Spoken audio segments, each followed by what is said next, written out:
बार के साथ लगा वो मेरा भाई मिला ही नहीं होगा, थोड़ी देर बाद मिला अभी उसको सिया मिले। क्या नाम है उसका? एहतिशाम। किधर रहते पुत्र? वो आए है।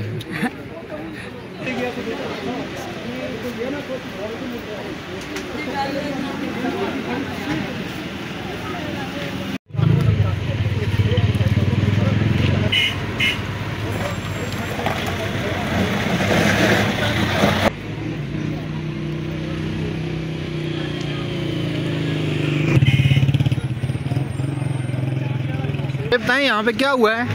इधर एक एक्सीडेंट हुआ है। ये बच्चे दो पैदल आ रहे थे, तो वहाँ पर ये हुआ कि वो उसकी तेज रफ्तारी की वजह से हम देख रहे थे उसकी बहुत तकरीबन वो उसकी स्पीड बहुत ज़्यादा थी, जिसकी वजह से दो बच्चे पैदल थे, एक बच्चे को उसने नीचे रौंद दिया। वो बहुत बड़ा शोर हुआ है। पहले ये सामने नहीं है ये जगह, इधर बड़ा शोर हुआ, उसके बाद ये बहुत स्पीड में था, बहुत ज़्यादा स्पीड। आगे भी इससे पहले एक मज़ा गया है, बच्चों भी बहुत खतरा है। इससे पहले एक मज़ा गया, वो भी ऐसे जा रहा है, रोका जाए इधर से।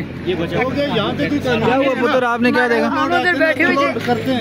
हम उधर बैठे हुए थे, दो लड़के ऊपर से हमारे स्कूल के जा रहे थे, छोटे छोटे थे, वो आगे से भागे, वो एक ऊपर चढ़ गया, एक का नहीं पता, लेकिन हम इधर बैठे हुए थे, मेरा भाई साथ था, हम उधर से मस्त ऐसे ऐसे ऐसे करके ऊपर से आया, हम इधर से भाग के मैं ऊपर भाग गया, वो पार गया मेरे साथ, ये मैं खड़ा हूँ, ये मस्त आ गया उधर पार दीवार के साथ लगा, वो मेरा भाई मिला ही नहीं होगा, थोड़ी देर बाद मिला अभी उसको सिया मिले।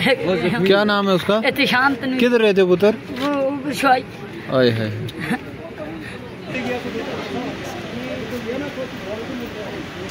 Thank you.